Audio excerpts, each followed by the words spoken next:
That is a very nice thing to check out there. This is Flippin' Steve here at the National with Merle. Make sure you guys check him out on Merle's World's Cards.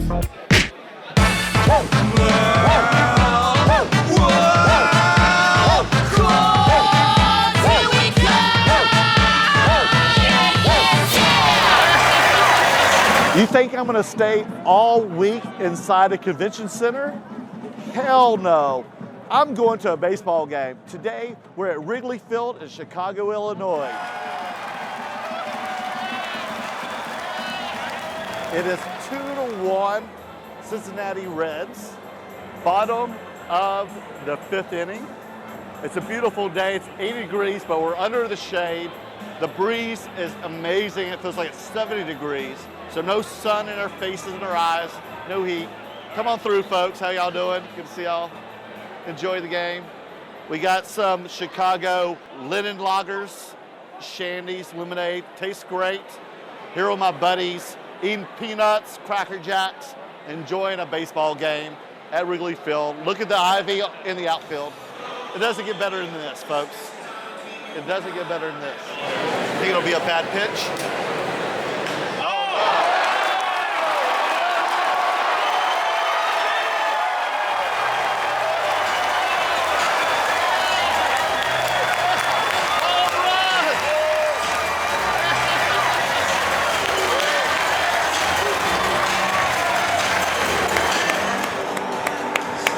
Do it. Come on, Cubs. Let's go, Cubs.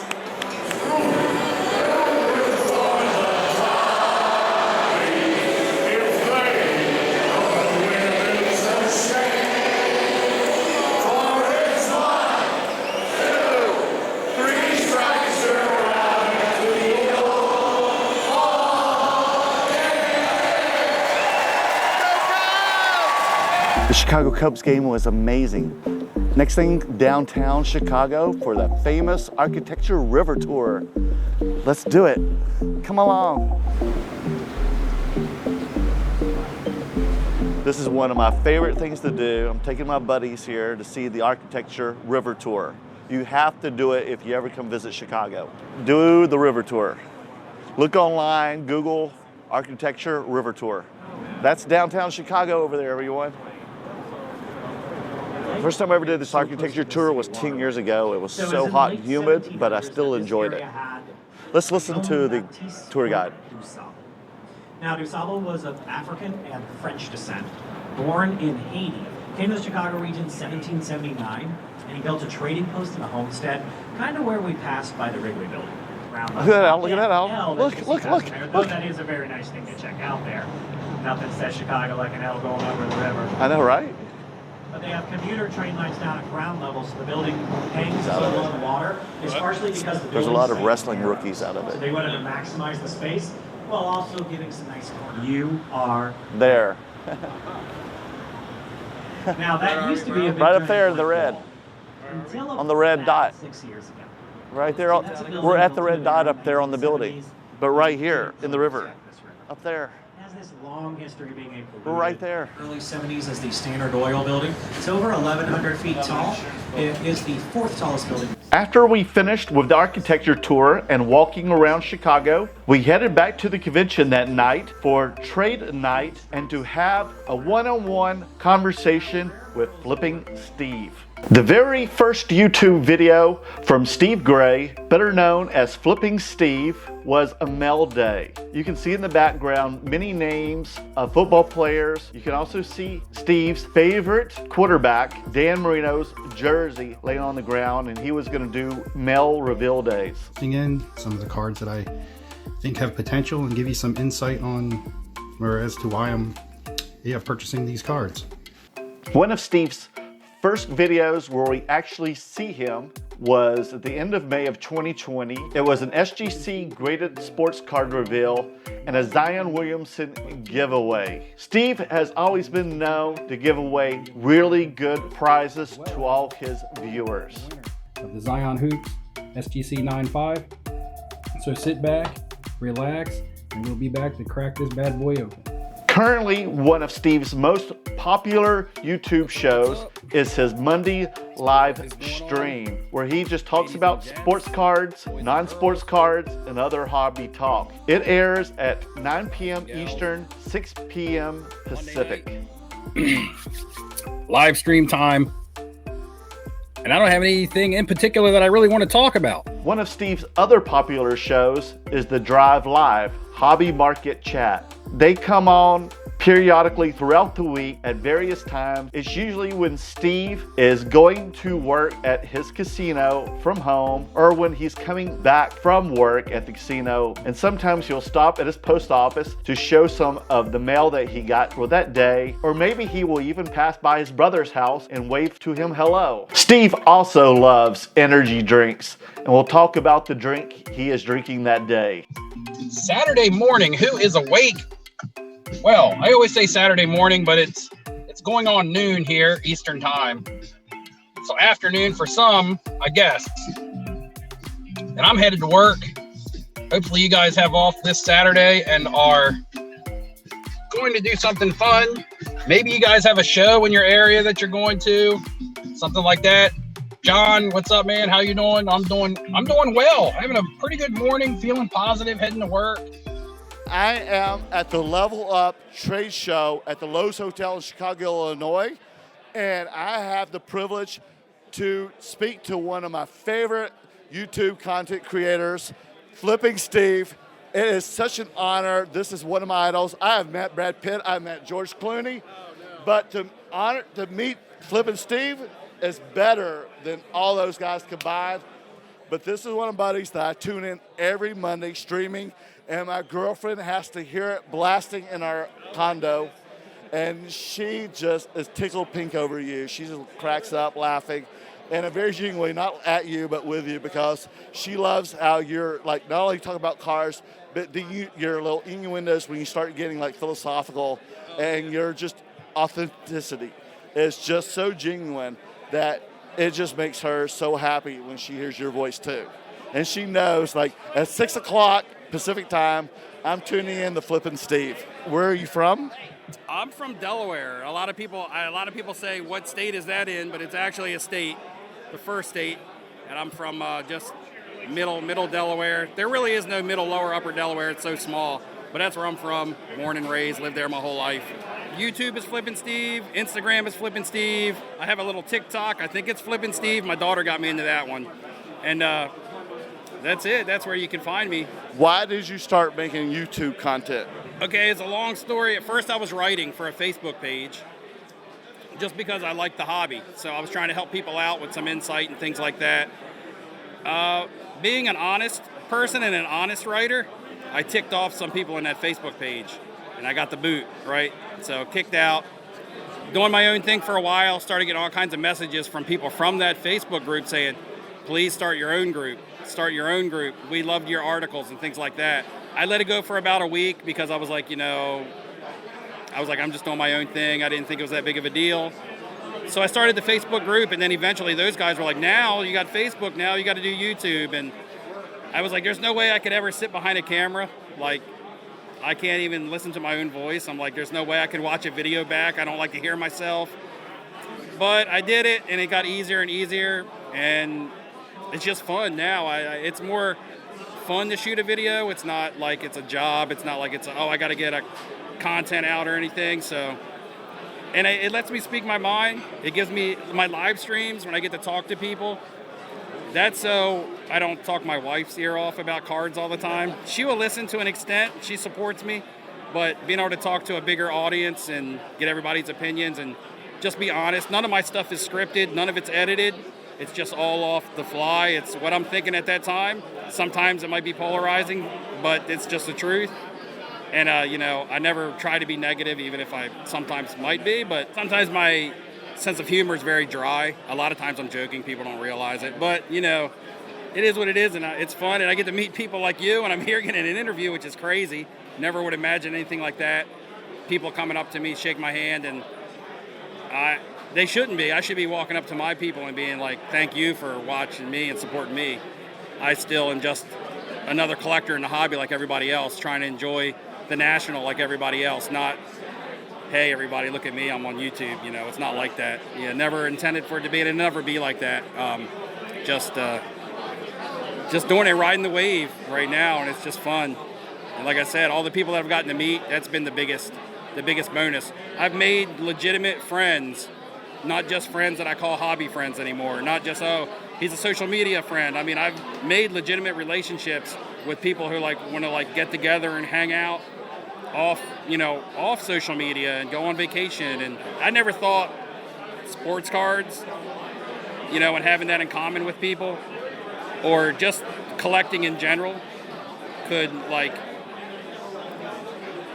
I don't know, it's hard to explain. Like, I try to put it in words, and like I said, nothing's scripted. So sometimes when I'm at a loss for words, I'm just at a loss for words, and that's kind of where I'm at right now.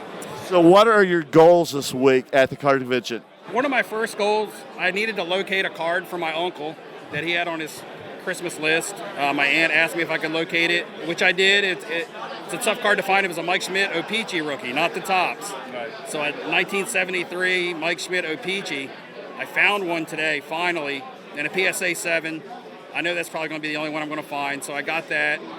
As far as myself, I'd like to move a little bit of my inventory so I can get some new inventory, but if I don't, that's fine. I'm trying to find a vintage card for my personal collection. I'm starting to collect vintage cards, but I'm just, because it's PC, it's going to be one card at a time. So I don't go spend everything on vintage, and then I just have all this vintage cards. And it makes the hunt that much more fun. Right. Like, I could go into the show and buy my Ted Williams, my Bob Gibson, my Satchel Paige, the players that I want.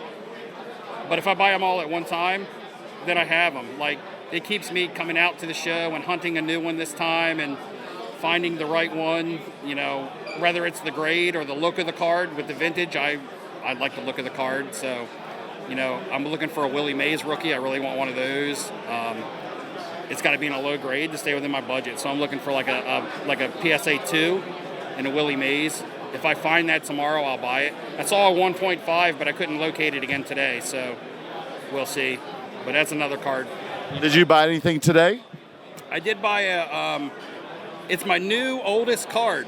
So you guys knew I had the Stanley Matthews rookie.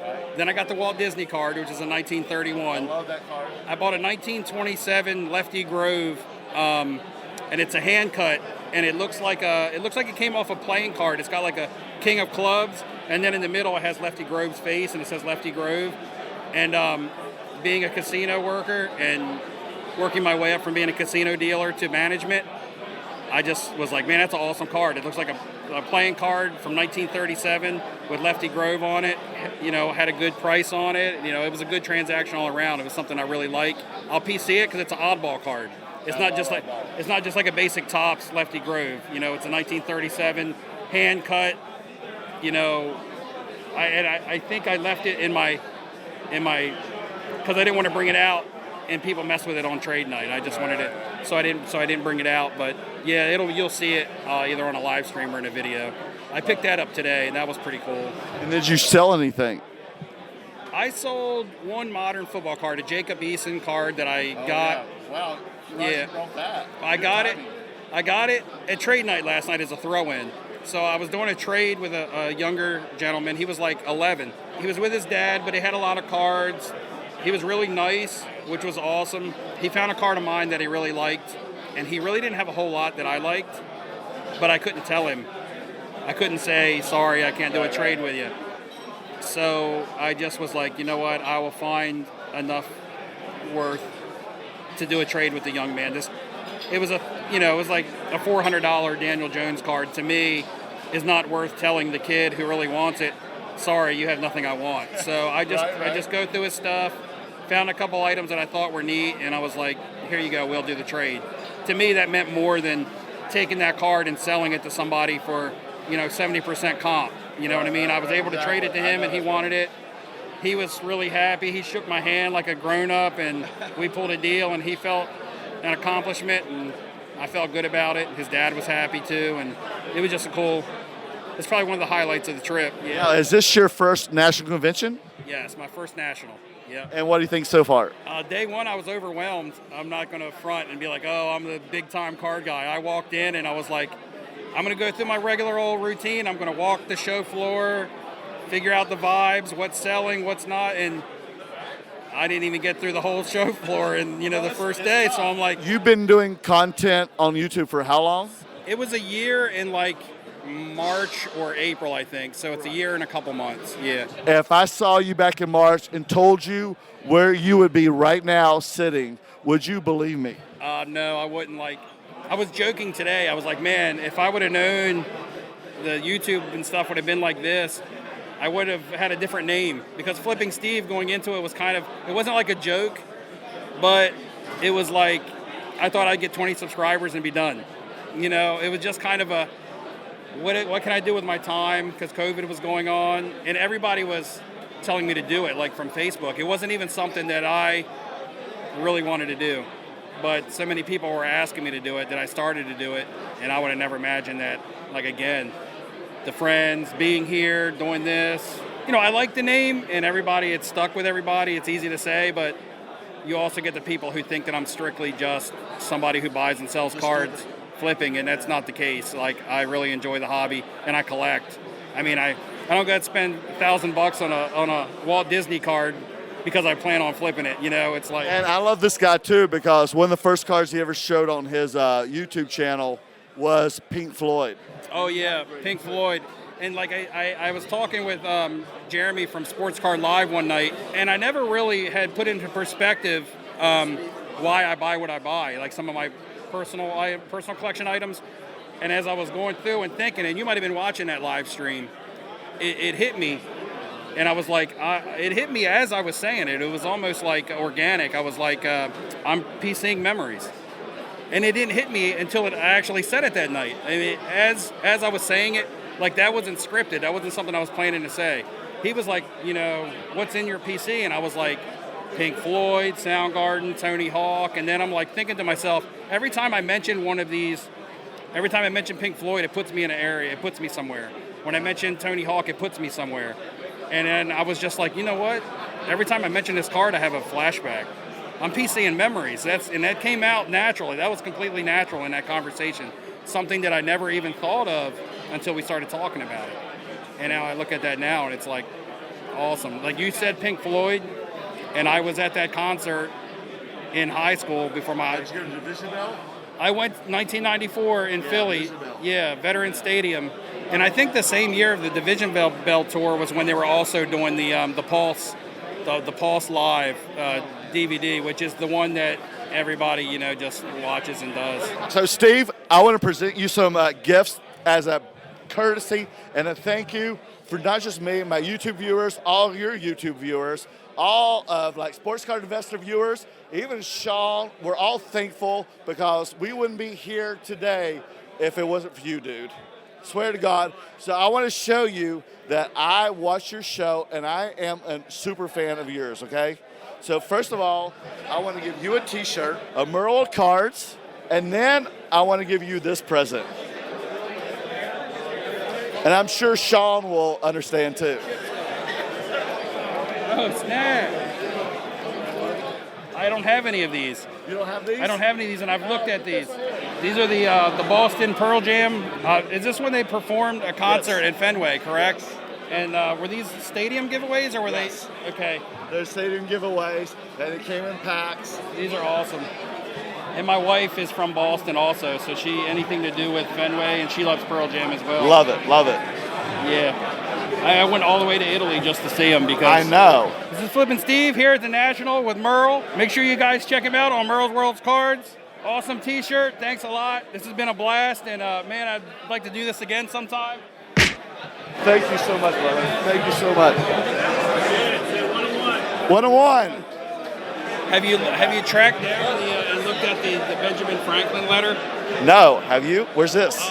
You know where the Mealy, you'll see the big Mealy Pop signs around the backside where all the Tampa guys are at. Right there on the corner, he's with all the Tampa guys. He has it in the middle of his showcase, and it's the PSA certified Benjamin Franklin letter. And you can see it's got the wax stamp from where he drove his ring into it and stuff and sealed it. It's a museum piece in my opinion, but he has it out there. He had it in Dallas and he showed it on a couple channels. I don't know how he acquired it. I should ask him, Maybe you should ask him about it. I but should. Yamwax has a nice Andre the Giant card that I want. What is it? It's another 1973, I think, but it's a hand cut, and he had 3 of them.